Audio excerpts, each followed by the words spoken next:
এই বৃষ্টি বাদলের দিনে বিকালের নাস্তা নিয়ে কি আপনারা টেনশনে পড়েছেন? আমি সমাধান নিয়ে এসেছি আপনাদের মাঝে। হে গেছে, আসসালামু আলাইকুম। আমি আশা করি আপনারা সবাই ভালো আছেন এবং আমিও ভালো আছি।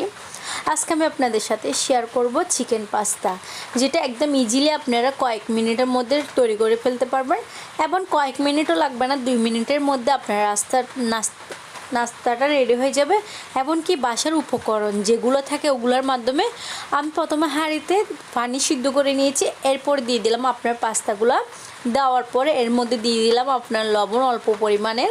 লবণটা দেওয়ার ক্ষেত্রে একটু খেয়াল করবেন, কারণ পরেও আবার লবণ অ্যাড করতে হবে। এই জন্য আপনারা প্রথমে অল্প পরিমাণে দিবেন, যাতে করে পাস্তার মধ্যে একটু লবণ ঢুকে এমনকি তাড়াতাড়ি সিদ্ধ হয়ে যায়। দেখেন সিদ্ধ হয়ে গিয়েছে। এরপর একটা হাঁড়িতে তেল গরম করে নিয়ে এর মধ্যে দিয়ে দিলাম পেঁয়াজ কুচি। পেঁয়াজগুলোকে একটু ভেজে নেওয়ার পরে দিয়ে দিলাম চিকেন কুচি বলতে চিকেনগুলোকে একদম ছোট ছোট করে নিয়েছি। এবং এই চিকেনটা হচ্ছে আপনার বুকের মাংস, মুরগির বুকের যে মাংসটা থাকে ওইটা। এরপরে দিয়ে দিলাম আপনার টমেটো দেওয়ার পরে দিয়ে দিলাম ফালি করা কাঁচামরিচ। আপনারা চাইলে জালটা একটু বাড়িয়ে দিতে পারেন, আমি জালটা একটু কমিয়ে দিয়েছি কারণ আমার মেয়ের জন্য। তারপরে আপনার দিয়ে দিলাম আপনার, এটা বাচ্চাদেরকেও তৈরি করে খাওয়াতে পারবেন কারণ এখানে কোনো রেডিমেড মশলা আমি ইউজ করব না। দিয়ে দিলাম হালকা পরিমাণে হলুদ গুঁড়ো এবং বাসায় যে মশলাটা থাকে ওই মশলাটা অল্প পরিমাণে দিয়ে এরপর দিয়ে দিলাম স্বাদ মতো লবণ দিয়ে কিছুক্ষণ নাড়াচাড়া করে মশলাটা কষিয়ে এরপর দিয়ে দিলাম আপনার সিদ্ধ করে রাখা পাস্তা। এর সাথে সাথে দিয়ে দিয়েছি ধনিয়া পাতা, কারণ এগুলো অ্যাড হতে হবে, একটার সাথে একটা মিশতে হবে, না মিশলে আপনার ভালো লাগবে না খেতে, ধনিয়ার ফ্লেভারটা বের হবে না লাস্টে দিলে।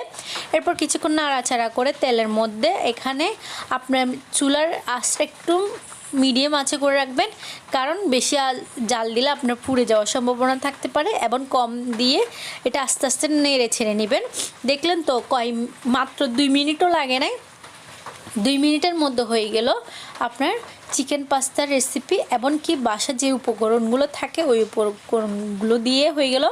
এমনকি আপনার বর্ষার বাদলের দিনে বাহিরে যাওয়া হয় না, কম বেশি সবাই বাসায় থাকা হয়, এই সময়ের মধ্যে এই রেসিপিটা করে ঘরের যে উপকরণগুলো থাকে ওর মধ্যে দিয়ে চটজলদি মাত্র 2 মিনিটে যদি সবাইকে বিকালের নাস্তাতে এই রেসিপিটা আপনার দেওয়া যায় তাহলে তার কথাই নাই।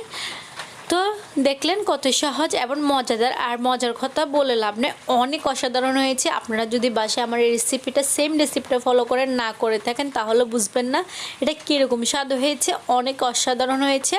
যেগুলো বাসার উপকরণ ছিল ওই বাসার উপকরণ দিয়ে তৈরি করেছি আমি, এখানে কোনো রেডিমেড মশলা ইউজ করি নাই।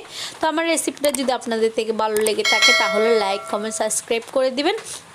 এখন ফেসবুক পেজ থেকে হলে ফলো করে দিবেন। সবাই ভালো থাকবেন।